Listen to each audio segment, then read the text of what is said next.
Hello guys, अब जो हम रिएक्शंस देख रहे हैं अपन, these are called as diazonium salt reaction. मतलब कि डायजोनियम सॉल्ट को हम फॉर्म करेंगे और उसके थ्रू हम कोई रिएक्शंस करेंगे। So what are diazonium salts? Diazonium salts का एक जनरल फार्मूला होता है Rn2x-। तो इसको मैं इस तरह से भी लिख सकता हूँ, Rn2 के ऊपर पॉजिटिव चार्ज रहेगा अभी, ओके, क्योंकि वैलेंसी इसकी एक्सीड हो रही है, उसको सेटिस्फाई करेगा कोई हैलोजन। सो जनरली X जो होता है that is a chloride ion. R group can actually be an alkyl group और aryl group, ध्यान में रखना, ओके। और जब ये alkyl group होता है तो diazonium salts are not stable but when they are aryl group, okay, अगर बेंजीन रिंग लगा हुआ है तो diazonium salts are very stable। aromatic diazonium compounds जो होते हैं या salts जो होते हैं they are stable, एलिफेटिक नहीं होते हैं stable। एलिफेटिक में R group is alkyl group, so they are not very stable. इसके भी रिएक्शंस है, अपने को अल्कोहल चैप्टर में आते हैं बेसिकली, बट ज़्यादा सिंथेटिक इंपॉर्टेंस जिनका है these are these aromatic diazonium salts, okay. तो इनका स्पेशल इंपॉर्टेंस होता है because they can be use to synthesize dyes and various benzene derivatives. काफ़ी सारे बेंजीन के डेरिवेटिव्स अपन इससे बना सकते हैं। So that's why they are very important synthesis, okay. The process जो होता है डायजोनियम सॉल्ट वाली जो रिएक्शंस होते हैं, उनका जो प्रोसेस होता है, ये उन रिएक्शंस को हम जनरली डायजोटाइजेशन रिएक्शंस बोलते हैं, ऑलराइट। तो डायजोनियम सॉल्ट्स हम अमीन्स से क्रिएट करते हैं, मतलब यू कैन हैव एलिफेटिक अमीन और अरोमेटिक अमीन। अरोमेटिक अमीन को अपन अनिलीन बोलते हैं, इजंट इट। जैसे अगर मैं RNH2 ले रहा हूँ जहाँ पे R is aliphatic group, okay, मतलब अल्किल ग्रुप है, तो ये जो डायजोनियम बनेगा इसका that is going to be unstable. But aromatic amines का जो डायजोनियम सॉल्ट होता है that is very stable. So हम लोग जो देख रहे हैं अभी वो सिर्फ अरोमेटिक केमिस्ट्री देख रहे हैं, तो उसी के ऊपर फोकस करते हैं। What we do is we start with aromatic amine which is your aniline. Aniline को लेते हैं और उसको रिएक्ट करते हैं NaNO2, जिसको अपन सोडियम नाइट्राइड बोलते हैं, एंड HCl, ओके। NaNO2 और HCl को अगर लेके मैंने रिएक्शन करता हूँ, सो व्हाट हैपन्स इज कि ये जो दोनों रिएजेंट्स है सोडियम नाइट्राइट और HCl, ये मेरे को देता है नाइट्रस एसिड। नाइट्रस एसिड होता है HNO2। मैं इसको इस तरह से भी लिख सकता हूँ, HONO, ऑलराइट। तो जनरल जो फॉर्म है इसका लिखने का वो होता है HONO। इस तरह से लिखते हैं इसको, नाइट्रस एसिड को, ठीक है। और इसका स्ट्रक्चर जो है वो अपने को नाइट्रोजन फैमिली, तो उसमें आएगा अपने को ग्रुप 15 की जब अपन स्टडीज करेंगे तो नाइट्रोजन फैमिली में अपने नाइट्रस एसिड आएगा which is an oxo acid of nitrogen, okay. तो इसका स्ट्रक्चर सब कुछ वहाँ पे मिलेगा अपने को। एनीवे, सो नाइट्रस एसिड ये रिएजेंट फॉर्म होता है, इसको हम इन सीतु बनाते हैं। इन सीतु का मतलब होता है कि रिएक्शन के फ्लास्क में बना रहे, इसको हम लोग स्टोर करके नहीं रख सकते, ठीक है। HONO या फिर nitrous acid that is a very unstable oxo acid, तो इसको हम लोग स्टोर नहीं कर सकते, इसलिए इसको अपने को इन सीतु ही बनाना पड़ता है, रिएक्शन फ्लास्क में ही बनाना पड़ता है। और नाइट्रस एसिड बनाने के लिए रिएजेंट जो है अपना that is sodium nitrite in HCl, okay. तो इस तरह से अपन नाइट्रस एसिड बनाते हैं and we take that nitrous acid and that is reacted with NH2 group, okay. और हमको डायजोनियम मिल रहा है यहाँ, ओके। और ये कैसा फॉर्म होता है, इसका मैकेनिज्म बड़ा complicated, so we are not going to look at it. So simple ध्यान में रखना है कि अगर मैं कोई अमीन लेता हूँ आइदर एलिफेटिक और aromatic, so I am gonna get a diazonium salt, okay. यहाँ पे अरोमेटिक लेने की वजह से we are getting benzene diazonium salt, clear है। सो इसको अपन बोल रहे हैं डायजोनियम सॉल्ट, राइट। सो ये जो है ये थोड़ा स्टेबल रहने की वजह से इसको लेके अपन अलग अलग टाइप के रिएक्शंस कर सकते हैं। इसमें ये जो ग्रुप है N2 group, okay, that is the leaving group. ये अपना लिविंग ग्रुप है और इसको अपन सब्सटीट्यूट करेंगे विथ डिफरेंट ग्रुप्स और एटम्स। तो N2 group is the leaving group और इसको अपन सब्सटीट्यूट कर रहे हैं with different groups and this is a very good leaving group. Actually N2 group is the best leaving group. ये एक बार JEE में पूछा भी था, which of the following is the best leaving group. अलग अलग ग्रुप्स दिए हुए थे। Obviously, any compound that is a strong base is a very poor living group, and a weak bases are very good living group. In fact, N2, if you look at it, जब ये निकल जाता है तो it becomes just nitrogen, okay? And nitrogen is very highly unreactive. That means ये जो compound बनेगा that is not going to be stable, it is going to decompose, but we use that to do a reaction. और जो leaving group है that is going to be N2. Nitrogen is very unreactive, it is gas, तो ये आसानी से निकल जाएगा, reaction के साथ इंटरफियर नहीं करेगा. And because it is living, you can apply now Le Chatelier's principle. The reaction equilibrium is going to be in the forward direction consistently because the nitrogen is living, and it is harmless gas, so you don't have to worry about it as well. So it's safety issue भी involved नहीं है. Those are the benefits of this group, so that's why this is considered as the best living group. Clear है? Now let's go to reaction. We have taken aniline, we have converted that into benzene diazonium salt using sodium nitrate and HCl. कभी कभी इसके जगह सिर्फ HONO लिखा होता है. HONO बनाने के लिए हमको सोडियम नाइट्रेट और HCl चाहिए ही चाहिए. क्लियर है? तो अब इसका मैकेनिज्म देखते हैं अपन. सो बेंजीन डाइजोनियम सॉल्ट जो बन गया अपना, ये जो N2 है ये निकल जाएगा एज अ लिविंग ग्रुप, और जो मिलेगा अपने को that is a aryl cation या aryl carbocation. Remember, aryl carbocations are very unstable. The reason for that is that they have lost their aromaticity. Clear है? अरोमेटिसिटी नहीं रहेगी. ऑलराइट, वैलेंसी यहाँ पे सेटिस्फाई नहीं हो रही है, पॉजिटिव चार्ज आ गया इसके ऊपर, but that is resonance stabilized, it's not entire aromatic, ध्यान में रखना. So it is significantly stable as compared to some other cations because of its resonance stability. We can use that aryl cation and we can do certain reactions on that, substitution reaction. So overall जो effect मिलेगा अपने को, that is going to be a substitution reaction where N2 group is being substituted with some other group. So next step पे क्या होगा कि ये aryl cation will react with some nucleophile. Nucleophile आके सीधा सीधा यहाँ पे बैठ जाएगा, इसके साथ बॉन्ड बनाएगा, इलेक्ट्रॉन शेयर करेगा इसके साथ, and then we get a substituted benzene. Overall reaction क्या हुआ कि we started with aniline and we reacted that with HONO nitrous acid and we got diazonium salt, and then we reacted with some nucleophile, okay, some nucleophilic reagent, and what we got is a substitution reaction. So overall अगर तुम देखो तो what I have done is I have replaced the NH2 group with Y group. Y is our some sort of some sort of nucleophile. Alright, तो ये इस तरह की reaction हो रही है. तो यहाँ पे अगर रिएक्शन देखें अपन, द टाइप ऑफ रिएक्शन क्या रहेगा? Nucleophilic aromatic substitution type of reaction. Clear है? ओवरऑल अगर देखते हैं तो इसी को स्पेशल कैटेगरी में डाल दिया है डाइजोनियम सॉल्ट रिएक्शन, इसीलिए अपन इसको सेपरेटली स्टडी कर रहे हैं. Okay, diazonium salt, because this are special reaction जहाँ पे न्यूक्लियोफिलिक सब्सटीट्यूशन हो रहा है. ऑलराइट, अभी तक जितने भी रिएक्शंस अपन ने देखे थे सब पे इलेक्ट्रोफिलिक सब्सटीट्यूशन रिएक्शन होता था, जिस पे अपने कोई लुइस एसिड कैटलिस्ट लेना पड़ता था. This is a different category of the reaction. Clear है? सो डाइजोनियम सॉल्ट्स जो है इससे अपन अलग अलग टाइप के रिएक्शंस करवा सकते हैं. यहाँ पे एक फ्लो चार्ट टाइप का दिखाया है तुमको. सेंटर में if you look at it there is a diazonium salt. ये अपन ने फॉर्म किया है फ्रॉम अनिलीन. डाइजोनियम सॉल्ट जो फॉर्म हुआ है उसको अपन अलग अलग रिएजेंट के साथ रिएक्ट करके अलग अलग प्रोडक्ट बनवा सकते हैं. So you can think about it कि हमने एक सिंपल एक सिंपल रिएक्टेंट लिया अनिलीन, और ये जो NH2 ग्रुप है इसको मैं अलग अलग ग्रुप से रिप्लेस करवा सकता हूँ. देखो कितने डिफरेंट टाइप के इसमें प्रोडक्ट्स मेरे को मिल रहा है. So will start with simple one.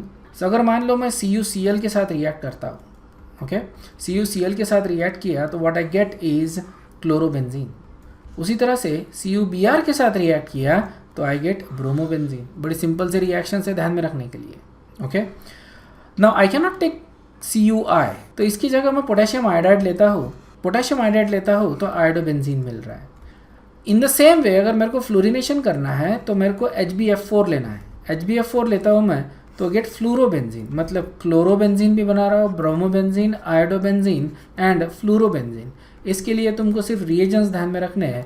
CuCl for chlorination, CuBr for bromination, Ki potassium iodide for iodination and HbF4 for fluorination. Okay, तो ये 4 रिएक्शंस अपने हो गए. उसी तरह से अगर CuCN के साथ अगर मैं रिएक्ट करता हूँ तो आई गेट साइनोबेंजीन, ओके, या बेंजोनाइट्राइल, जो इसको तुम साइनोबेंजीन या बेंजोनाइट्राइल बोल सकते हो. सो CuCN के साथ रिएक्ट कर रहा हो. तो ये जो कॉपर वाली जो रिएक्शंस है CuCl, CuBr और CuCN, इनको नाम दे दिया है सैंडमेयर रिएक्शन। सैंडमेयर रिएक्शन ये साइंटिस्ट के ऊपर इसको नाम दिया, ये उसने 1884 के आसपास कभी तो भी ये रिएक्शन डिस्कवर किया था, उसके हिसाब से इसका नाम दिया है सैंडमेयर रिएक्शन। सो डाइजोनियम सॉल्ट प्लस CuCl या CuBr या CuCN करते हैं अपन, तो ये रिएक्शंस को अपन बोलते हैं सैंडमेयर रिएक्शन। उसी तरह से यही प्रोडक्ट जो है हम बना सकते हैं, जैसे क्लोरोबेंजीन या ब्रोमोबेंजीन हम लोग बना सकते हैं। रादर दैन टेकिंग CuCl, अगर मैं Cu प्लस HCl लेता हूँ, और उसी तरह से rather than taking CuBr, if I take Cu plus HBr, ठीक है, मतलब कॉपर के साथ इनको हीट किया जाता है, डाइजोनियम को कॉपर के साथ हीट किया in presence of acid and here in cases in presence of HBr। तो इस रिएक्शन को हम बोलते हैं Gattermann reaction, Gattermann reaction. So end result same ही है, इसेंशियली थोड़ा सा डिफरेंस है। सैंडमेयर रिएक्शन में अपन CuCl या CuBr यूज़ कर रहे हैं, और गेटरमन रिएक्शन में Cu plus HCl and Cu plus HBr use कर रहे हैं। Okay, other than that the reactions are pretty much same. तो ये रिएक्शंस तुमको ध्यान में रखनी है, ठीक है।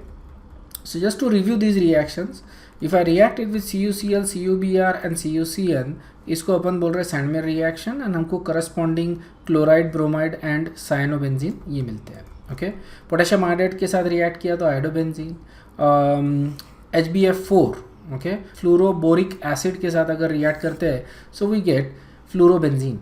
ओके, उसी तरह से अगर वाटर और H2SO4 के साथ अगर मैं इसको बॉईल करता हूँ तो what I get is a phenol, मतलब NH2 ग्रुप की जगह ओवरऑल हमको OH ग्रुप मिलेगा। उसी तरह से H3PO4 हाइपोफॉस्फोरस एसिड के साथ अगर रिएक्ट करता हूँ तो हमको बेंजीन मिलेगा, मतलब NH2 ग्रुप निकल गया, उसकी जगह हाइड्रोजन आ गया। So we are substituting NH2 group with hydrogen if I react the diazonium salt with H3PO2। This is a very interesting reaction. यहाँ पे हम लोग क्या कर रहे हैं कि डाइजोनियम सॉल्ट ले रहे हैं और उसको रिएक्ट कर रहे हैं विथ फिनॉल, और यहाँ पे डाइजो कंपाउंड मिलता है अपने को, इसको अजो डाई बोलते हैं। This is basically a coloured compound, specific colour मिलेगा यहाँ पे। जो सब्सटीट्यूशन होता है that is at the para position to the OH group. ये कार्बन और नाइट्रोजन का जो सेकंड वाला जो नाइट्रोजन है उसके बीच में ये रिएक्शन हो रही है। तो ये मैं रिएक्शन दिखा देता हूँ किस तरह से रिएक्शन हो रही है। Okay, so what I have is, तो इसको मैं स्टार्ट करता हूँ विथ डाइजोनियम। सो मैं डाइजोनियम सॉल्ट, इसको थोड़ा अलग तरह से लिखते हैं अपन, नाइट्रोजन जो है इस साइड में लिख रहे हैं। ओके, तो यहाँ पे positive charge and then we gonna have a Cl-। तो क्लोरीन का तो we know means counter ion, so उसका लिखने की कोई ज़रूरत नहीं है। And then I am gonna react this with a phenol, और फिनॉल का जो पैरा पोजिशन रहेगा that will get attach to the nitrogen. So ये जो नाइट्रोजन है that is going to get attach to it. So this is going to be our product. So only difference is I have to write it properly, isn't it? तो यहाँ पे N double bond N, तो ये अपना compound है, इसको अपन बोल रहे हैं डायजो कंपाउंड और azo dye. This compounds are coloured, और इनका कलर डिपेंड करता है कि ये जो बेंजीन रिंग्स है इनके ऊपर कौन से सब्सटीट्यूएंट्स है। If I change the substituents on this benzene ring तो मेरे को अलग अलग कलर मिल सकते हैं। I can take some different derivative, यहाँ पे OH की जगह अगर मैं NH2 लेता हूँ, alright, so I will get a different colour. Okay, OH की जगह मैंने क्या कर लिया, NH2 ले लिया, तो मेरे को डिफरेंट कलर मिलेगा। क्लियर है? तो डिपेंडिंग अपॉन कौन से ग्रुप्स यहाँ पे है बेंजीन रिंग्स के ऊपर, तो उसके हिसाब से मेरे को कलर मिलता है। इसीलिए इनको क्या बोल रहे हैं अपन, अजोडाई इन जनरल। क्लियर है? ओके, तो this is how the dyes are actually formed. Okay, this are the compounds, और ये यूज़ किए जाते हैं केमिस्ट्री में as a dyes. These reactions are very important.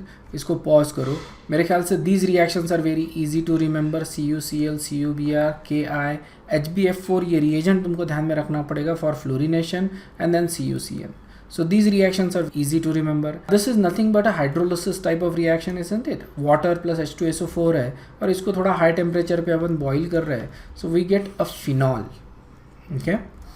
And H3PO2, this is a very important reaction, क्योंकि generally ध्यान में नहीं आता है अपना कि N2 group is getting replaced by hydrogen.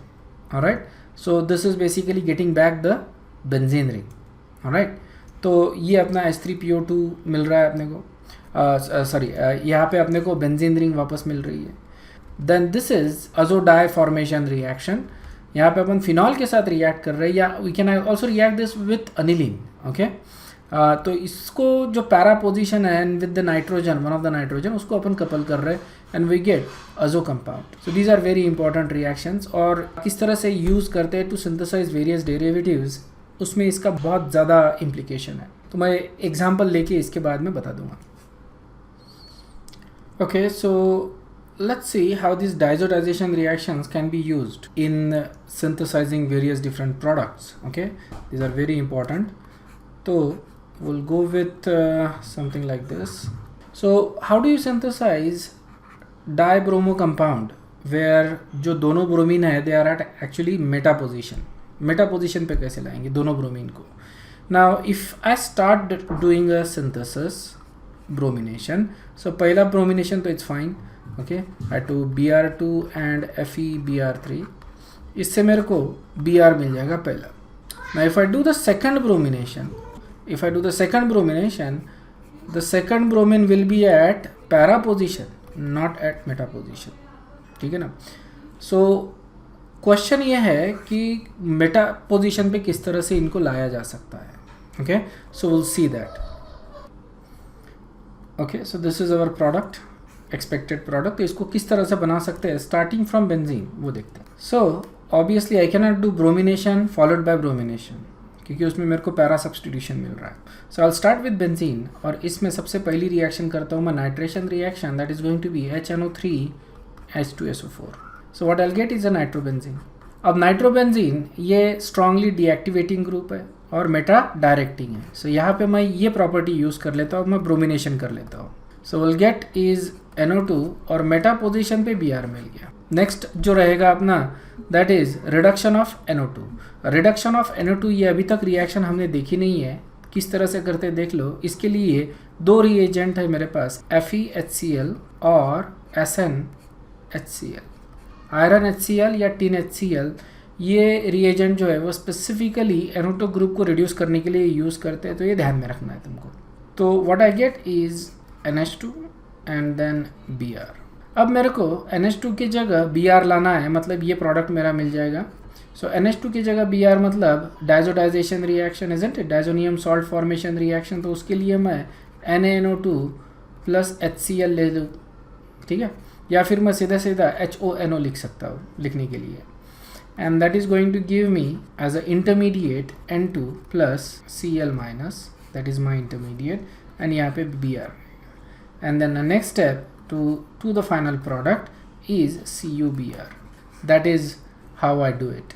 That is how I get the two groups at meta positions. Alright, इस तरह से काफ़ी reactions हम लोग कर सकते हैं.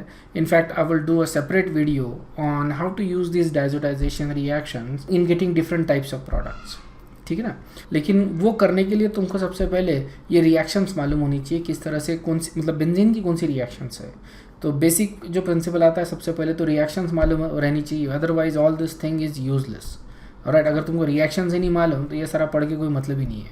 So make sure that you know the reaction first. Alright, तो सारा रिएक्शन का लिस्ट बना के उसको सबसे पहले तो पढ़ लो, and then we can use those reactions to get the desired product in a different way. And this is a very interesting part of it, because this is like a jigsaw puzzle and everybody likes puzzle. सबको puzzles पसंद है, तो ये एक puzzle की तरह है कि किस तरह से अपन ये पजल सॉल्व कर सकते हैं, किस तरह से अपना ये जो प्रोडक्ट है वो किस तरह से अपन अचीव कर सकते हैं। क्लियर है?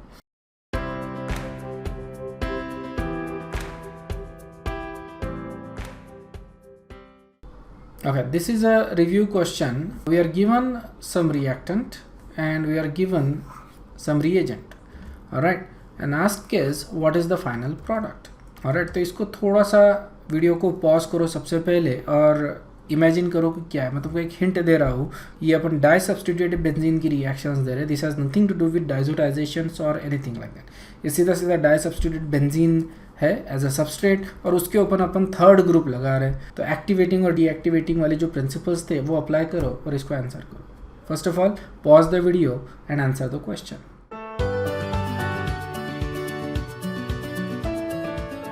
so let's see the answer. Okay, so first of all groups कौन से टाइप्स के हैं वो देख लो.